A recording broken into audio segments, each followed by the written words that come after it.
Hello shaders. So previous video எல்லாமே நீங்கள் பார்த்துருப்பீங்க நான் நம்புகிறேன். ஆனால் அந்த வீடியோஸில் எல்லாமே பிகினர்ஸ் ப்ளஸ் வந்து டுட்டோரியல்ஸ் குவாடெக்ஸ் எப்படி யூஸ் பண்ணணும், குவாடெக்ஸில் வந்து நிறைய ஒரு சில செட்டிங்ஸ் இருக்குது, டைமு, அதுக்கப்புறம் ட்ரேட் எப்படி வந்து ப்ளேஸ் பண்ணுறது, அண்ட் நான் வந்து விஐபி குரூப்பில் கொடுக்குற சிக்னல்ஸை யூஸ் பண்ணி எப்படி ட்ரேட் ப்ளேஸ் பண்ணுறது எல்லாமே வந்து நான் டுட்டோரியலில் சொல்லியிருந்தேன். அண்ட் ஒரு சில ஜிக்ஸாக் பேட்டர்னை யூஸ் பண்ணி நம்ம எப்படி இது பண்ணணும், ட்ரேட்லாம் ப்ளேஸ் பண்ணணும், அது வந்து எவ்வளோக்கு வந்து நமக்கு பாசிட்டிவ் கொடுக்கும் அப்படிங்கிறத நான் சொல்லியிருந்தேன். அந்த வீடியோஸ் எல்லாமே நீங்கள் பாருங்கள். அண்ட் உங்களுக்கு அந்த வீடியோஸில் டவுட் இருந்தால் அப்படின்னா கூட நீங்கள் வீடியோ கீழே கமெண்ட் பண்ணுங்கள். நம்ம சேனலை அப்படியே சப்ஸ்கிரைப் பண்ணி வச்சுக்கோங்க. இல்லை உங்களுக்கு வேறு ஏதாவது டவுட் இருக்குது அப்படின்னா, இல்லை நீங்கள் வந்து என் கூட பேசணும் அப்படின்னா டெலகிராமில் மெசேஜ் பண்ணுங்கள். டெலகிராமில் நான் உங்களுக்கு ரிப்ளை பண்ணுறேன். அண்ட் நீங்கள் வந்து எப்போ வேணாலும் நீங்கள் மெசேஜ் பண்ணலாம், சரிங்களா? அண்ட் டெலகிராம் குரூப்பில் ஜாயின் பண்ணுங்க. லிங்க் கீழே டிஸ்கிரிப்ஷனில் இருக்குது. அண்ட் இந்த வீடியோ டோட்டலாகவே வந்து டெய்லி ரொட்டீன் ட்ரேட் வீடியோ தான். அண்ட் இதில் வந்து நான் வந்து எல்லாருக்குமே வந்து நீங்கள் இவ்வளோ அமௌண்ட் போடணும் அதுமாதிரி எதுவுமே வந்து நான் ரெக்கமெண்ட் பண்ண மாட்டேன். ஸோ மணி மேனேஜ்மெண்ட் வீடியோ நான் ஆல்ரெடி போட்டிருக்கேன். ஸோ அந்த மணி மேனேஜ்மெண்ட் வீடியோவை பாருங்கள். அதை அப்படியே நீங்கள் வந்து உங்கள் கேபிட்டலுக்கு ஏற்ற மாதிரி கன்வெர்ட் பண்ணிக்கோங்க, சரிங்களா? இல்லை உங்களுக்கு வந்து ரொம்ப சின்னது தான் போட போகிறீங்க அப்படின்னா நீங்கள் எனக்கு மற்ற டீட்டெயிலெலாம் உங்கள் கேபிட்டல் எவ்வளவோ அதை வந்து எனக்கு வந்து கமெண்ட் பண்ணுங்கள். இல்லை அப்படின்னா டெலகிராம் மெசேஜ் பண்ணுங்கள். நான் உங்களுக்கு மணி மேனேஜ்மெண்ட் எப்படிங்கிறத சொல்கிறேன், சரிங்களா? ஓகே ஓகே இப்போ வந்து இதில் ஹை வேல்யூவான ஓடிசி பேர்ஸ் தான் நான் எடுக்க போகிறேன். இதில் வந்து நான் ப்ளேஸும் பண்ண போகிறேன். ஸோ இந்த என்செட்டி சிஹெச்எஃப் வந்து நெக்ஸ்ட்டுக்கு வந்து அப் டைரக்ஷன் போகிறதுக்கான பாசிபிள் இருக்குது. ஸோ அதனால் நான் அப்டேட் கொடுத்துருக்கேன். அண்ட் ஏயுடி சிஹெச்எஃப்மே வந்து நெக்ஸ்ட்டு வந்து அப் டைரக்ஷன் போகிறதுக்கான பாசிபிள் இருக்குது. And USD GOP up direction possible இருக்குது. And NZD GAD okay.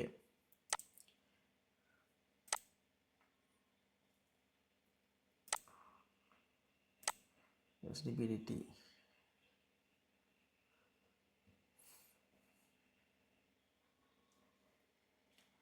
Okay. NZD CHF மட்டும் தான் இப்போதைக்கு பாசிட்டிவில் இருக்குது. And AUD CHF USD okay மூணுமே இப்போதைக்கு நெகட்டிவில் தான் இருக்குது.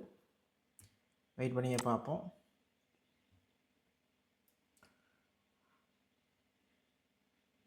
AUD CHF okay. AUD CHF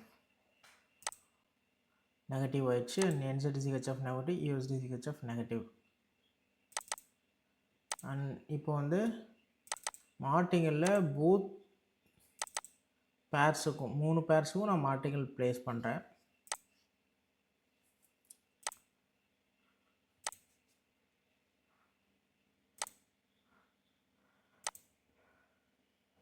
okay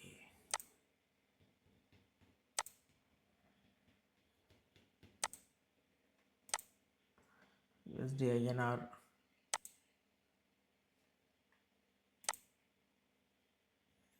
okay.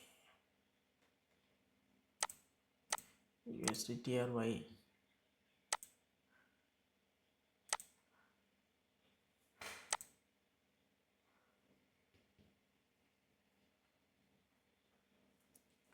no 9.8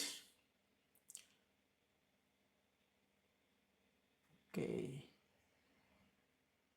okay. இதில் என்செட்டி சிஹெச்எஃப் டோட்டலாக வந்து நெகட்டிவாக இருக்குது. மற்றதெல்லாம் பாருங்கள். AUD CHF and USD COP வந்து நமக்கு பாசிட்டிவாக இருக்குது. என்செட்டி சிஹெச்எஃப் ஆக்சுவலாக நான் ட்ரேட் பண்ணது வந்து அது நெகட்டிவ் ஆயிடுச்சு. But candle as per candle வந்து கேண்டிலோட ப்ரொடக்ஷன் வந்து கரெக்டு தான். பட் நான் லேட் என்ட்ரி, ஸோ அதனால் நமக்கு நெகட்டிவ் ஆயிடுச்சு. பட் ஓவராலாக 3 பேர்ஸ்லேயுமே ஃபஸ்ட் ட்ரேட் வந்து நெகட்டிவ் ஆச்சு. அண்ட் செகண்ட் மார்டிங்கில் போட்டது நமக்கு பாசிட்டிவ் ஆயிடுச்சு. ஸோ இந்த நெகட்டிவ் பாசிட்டிவ் இது வந்து எப்படி வந்து நான் எடுத்ததும் வந்து அப் டைரக்ஷன் போகும் இல்லை டவுன் டைரக்ஷன் போகும் அப்படின்னு நான் சொல்கிறேன் அப்படின்னா, ஆக்சுவலாக இந்த பெரிய கேண்டில் வந்துருச்சு இல்லையா, அந்த பெரிய கேண்டில் வந்ததுக்கப்புறம் ஒரு பெரிய க்ரீன் கலர் கேண்டில் வரணும். ஒரு 70 to 80% டைமில் வரும். பட் இதில் என்ன ரீசன் அப்படின்னா, இது ஒரு சின்ன டோஜி மாதிரி இருக்குது. அதுக்கப்புறமா வந்து இன்னொரு க்ரீன் கலர் கேண்டில் வந்துருச்சு. அப்போது என்ன மீனிங் அப்படின்னா, இந்த கேண்டிலில் மார்க்கெட் கண்டிப்பாக ஃபில் பண்ணணும். ஸோ அட்லீஸ்ட் ஒரு 75% வந்துட்டு ஃபில் பண்ணணும். அதுக்காக ஓகே நமக்கு இந்த பாயிண்ட்லேருந்து இந்த பாயிண்ட் வர ஃபில் பண்ணுறதுக்காக மார்க்கெட் கண்டிப்பாக போகும் அப்படின்றதுக்காக அந்த கேண்டில் வந்து நான் அப் டைரக்ஷன் வந்து நான் சொல்லியிருந்தேன். பட் இது வந்து நமக்கு நெகட்டிவ் ஆயிடுச்சு. பட் மார்ட்டிங்கில் நமக்கு பாசிட்டிவ் ஆயிடுச்சு. அதை பேஸ் பண்ணி தான் நான் வந்து இதில் வந்து ப்ளேஸ் பண்ணேன். அண்ட் இதில் என்சடிசிஹெச்எஃப் என்சடிசிஹெச்எஃப்ல என்ன இது நான் எந்த இதுக்காக நான் இது பண்ணேன் அப்படின்னா, ஓவரால் ட்ரெண்டு நீங்கள் பாருங்களேன், ஓவரால் ட்ரெண்ட் வந்து அப் ட்ரெண்டில் இருக்குது. அண்ட் இந்த இடத்துல டோஜி வந்தது இல்லையா? ஸோ இந்த டோஜி வந்தோன்னே எனக்கு கொஞ்சம் கன்ஃபார்ம் ஆயிடுச்சு. அப்போ என்ன அப்படின்னா, இந்த இடத்துல செல்லர்ஸ் ஆல்ரெடி ஒரு 3 கேண்டிலில் மட்டும்தான் வந்திருக்கிறாங்க. அப்போ என்ன ஆகும், நமக்கு கண்டிப்பாக மார்க்கெட் மேலே போகிறதுக்கு பாசிபிள் இருக்குது. நான் ஒரு சில டைமில் டோஜி வந்துட்டால் நீங்கள் ட்ரேட் ப்ளேஸ் பண்ணக்கூடாதுன்னு சொல்லியிருப்பேன். அது கண்டிப்பாக ப்ளேஸ் பண்ணக்கூடாது. பட் இந்த பேட்டர்ன் ஆல்ரெடி நான் பார்த்துருக்கேன். அதனால தான் நான் இதில் ட்ரேடு ப்ளேஸ் பண்ணேன். அப்போது இந்த ப்ரீவியஸ் கேண்டில் வந்து கரெக்டாக இந்த பிளேஸுக்கு நேராக வந்து கீழே மார்க்கெட் வரலை. ஸோ நான் அதை லைன் போட்டு காட்டுறேன் உங்களுக்கு.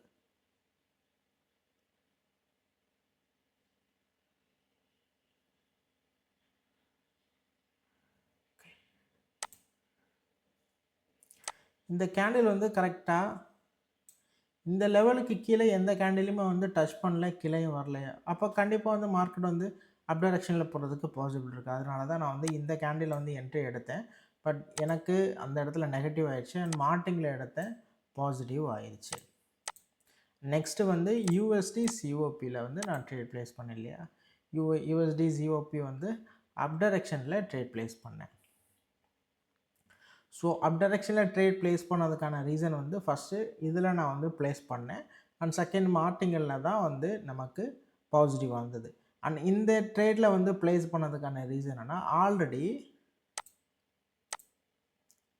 ஸோ இந்த ரெசிஸ்டன்ஸ் ஜோன் இருக்கு இல்லையா, இந்த ரெசிஸ்டன்ஸ் ஜோனை இந்த கேண்டில் வந்து பிரேக் பண்ணிருச்சு. இந்த கேண்டில் வந்து பிரேக் பண்ணிருச்சு.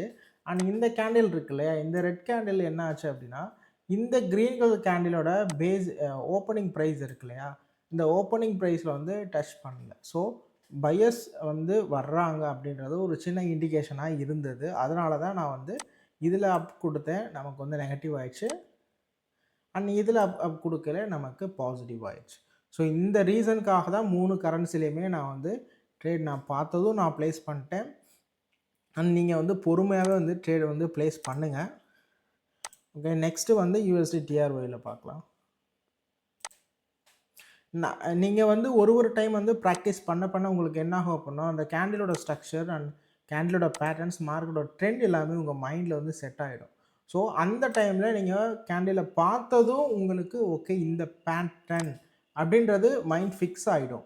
அப்போ உங்களுக்கு இன்னுமே ரொம்பவே ஈஸியாக இருக்கும். இப்போ இன்கேஸ் வந்து உங்களுக்கு ஒரு சில பேட்டர்ன்ஸ் வந்து நான் வச்சுருக்கேன், ஆல்ரெடி வந்து என்கிட்ட வந்து பிடிஎஃபாகவே இருக்குது. உங்களுக்கு வேணும் அப்படின்னா கீழே கமெண்ட் பண்ணுங்கள், நான் வந்து ரெடி பண்ணிவிட்டு சொல்கிறேன். இல்லை உங்களுக்கு புக்லெட்டாக வேணும் அப்படின்னா கூட நீங்கள் சொல்லுங்கள், நான் ரெடி பண்ணிவிட்டு நான் உங்களுக்கு இன்ஃபார்ம் பண்ணுறேன். ஸோ கீழே வந்து கமெண்ட் பண்ணுங்கள் உங்களுக்கு தேவைப்பட்டால். ஓகே, இந்த கேண்டில் பேட்டர்ன்ஸ் வந்து ஓவரால் ட்ரெண்டை பார்க்கலாம். ஓவரால் ட்ரெண்ட் வந்து டவுன் டைரக்ஷனில் போகிற மாதிரி இருக்குது.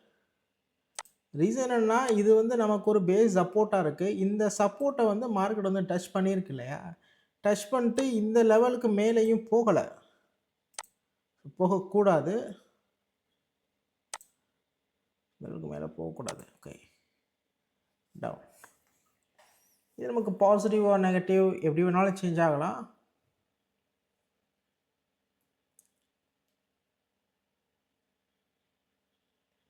பட் இந்த ஏயுடிசிஹெச்எஃப்ல பாருங்களேன், ஏயுடிசிஹெச்எஃப்ல இதே பேட்டர்ன் தான் ஃபார்ம் ஆச்சு.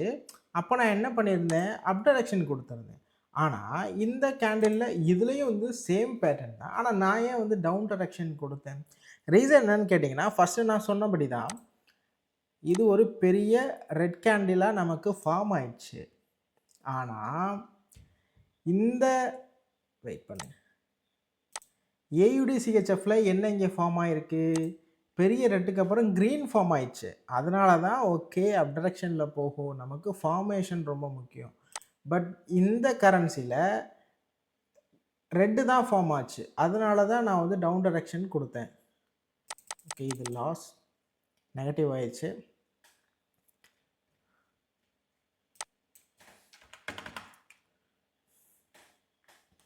வெயிட் பண்ணிப்போம். இது வந்து எனக்கு டவுன் டைரக்ஷன் வந்துருச்சு. அப்போ என்ன ஆகும் அப்படின்னா, மார்க்கெட் வந்து ஒரு 2 கேண்டில் ஆல்ரெடி வந்து அப் டைரக்ஷனில் போயிடுச்சு. அப்போ சின்ன ரிவர்சல் மூமெண்ட் கொடுக்கும் அப்படின்னு தான் நான் எக்ஸ்பெக்ட் பண்ணது. ப்ளஸ் அதுதான் வந்து மேக்ஸிமம் நடக்கும். அதனால தான் டவுன் டைரக்ஷன் கொடுத்தேன். நமக்கு நெகட்டிவ் ஆயிடுச்சு. ப்ளஸ் இதுவுமே வந்து டவுன் டைரக்ஷன் கொடுத்துருக்கேன். கேண்டிலோட கேண்டில் வந்து கொஞ்சம் நல்லா மூமெண்ட்டில் இருக்குது. ஸோ கண்டிப்பாக இது வந்து நெகட்டிவ் தான். ஸோ இது வந்து ஒரு பெரிய ப்ராப்ளம் கிடையாது. கண்டிப்பாக வந்து லாஸ் வரும். நெகட்டிவ் பற்றி வந்து நம்ம ஃபீல் பண்ண தேவை கிடையாது. கிட்டத்தட்ட ஒரு இது வரைக்கும் ஒரு 4 கரன்சியில் வந்து நமக்கு வந்து சான்சஸ் கிடச்சிது ட்ரேட் பண்ணுறதுக்கு. அதில் 1 தான் வந்து லாஸ் ஆகிருக்கு. 3 வந்து நமக்கு இது பாசிட்டிவ் ஆயிடுச்சு. ஸோ அதனால் நம்ம ஃபீல் பண்ண தேவை கிடையாது. மேபி அமௌண்ட் நமக்கு கொஞ்சம் லாஸ் தான். பட் அதனால வந்து நம்ம நெக்ஸ்ட் ட்ரேட் அமௌண்ட்லேயே வந்து அதை வந்து ரெக்கவர் பண்ணிடலாம். ஸோ மணி மேனேஜ்மெண்ட் ப்ளஸ் வந்து ரிஸ்க் மேனேஜ்மெண்ட் இது எல்லாமே வந்து அதோடு நீங்கள் வந்து இந்த பைனரி ஆப்ஷனை பொறுத்த வரைக்கும் நீங்கள் எவ்வளோ பொறுமையாக இருக்கீங்களோ அவ்வளோக்கு வந்து நீங்கள் வந்து இதில் பாசிட்டிவ் வந்து நீங்கள் எக்ஸ்பெக்ட் பண்ணலாம். ஸோ ஒன்ஸ் நீங்கள் வந்து லாஸ் பண்ணுறீங்க அப்படின்னா நெகட்டிவ் ஆயிடுச்சு, ஓகே நம்மளால் வந்து இது பண்ண முடியாது அப்படின்னா கிடையவே கிடையாது. ஒன்ஸ் உங்களுக்கு வந்து நெகட்டிவ் ரிசல்ட் வந்து நெகட்டிவ் ஆயிடுச்சு அப்படின்னா நீங்கள் என்ன பண்ணணும் அப்படின்னா ஜஸ்ட்டு ஃபஸ்ட்டு ஒரு ட்ரேட் ப்ளேஸ் பண்ணணும். செகண்ட் மார்டிங்கல் 1 நீங்கள் ப்ளேஸ் பண்ணணும். 1 மினிட்ல ட்ரேட் பண்ண போகிறீங்க அப்படின்னா 5 மினிட்ஸ்னால் மார்டிங்கல் 2 வர போகலாம். நீங்கள் 1 மினிட்ல ட்ரேட் பண்ணுறீங்க, மார்டிங்கல் 1 வர போயிடுச்சு, ஓகே அதோட வந்து மறுபடியும் கண்டினியூ பண்ணலாமான்னு கேட்டால் மறுபடியும் ட்ரேட் பண்ணக்கூடாது. அதுவும் அதே பேரில் ட்ரேட் பண்ணவே கூடாது. இப்போ யூஎஸ்சி ஜிஓபியில் வந்து எனக்கு நெகட்டிவ் ஆச்சு இல்லையா? அப்போ நான் என்ன பண்ணேன், யூஎஸ்சி ஜிஓபியில் இது வந்து நெகட்டிவ் ஆச்சு அண்ட் இதுவும் நெகட்டிவ் ஆச்சு. அப்போ நான் என்ன பண்ணேன், ஓகே ட்ரெண்ட் வந்து ஆப்போசிட்டில் இருக்குது, நம்ம வந்து இதில் ட்ரேட் பண்ணுறதை அவாய்ட் பண்ணிடணும். அண்ட் அதுக்கப்புறம் என்செட்டி சிஏடியில் இப்போ நான் வந்து ட்ரேட் ப்ளேஸ் பண்ணியிருக்கேன். ஸோ மார்டிங்கல் ஆக்சுவலாக வந்து போயிட்டே தான் இருக்குது. பட் கரன்சியை வந்து நம்ம சேஞ்ச் பண்ணிடணும். ஒரே கரன்சியில் கண்டினியூவாக நம்ம எந்த ட்ரேடுமே ப்ளேஸ் பண்ணக்கூடாது. ஏன்னா மேக்ஸிமம் வந்து இப்போ உங்களுக்கு வந்து நெகட்டிவ் ஆகுது, கேபிட்டல் கம்மியாக ஆகுது, அடிக்கடி நீங்கள் வந்து கேபிட்டல் ப்ளோ பண்ணுறீங்க அப்படின்னா அதுக்கு ரீசனே வந்து ஒரே கரன்சியில் கண்டினியூவாக ஃபஸ்ட்டு நீங்கள் வந்து நல்லா தான் வந்து ட்ரேட் பண்ணி உங்களுக்கு எல்லாமே பாசிட்டிவாக தான் எல்லாருக்குமே வந்து ஒரு குறிப்பிட்ட ஸ்டேஜுக்கு அப்புறம் நீங்கள் லேர்ன் பண்ண ஒரு 2 to 3 months போனதுக்கப்புறம் லேர்ன் பண்ணுவீங்க. அது உங்களுக்கு பாசிட்டிவாக மட்டும்தான் வரும். நீங்கள் ஒரு நல்ல ஸ்ட்ராட்டஜியும் ஃபைண்ட் பண்ணி வச்சுருப்பீங்க.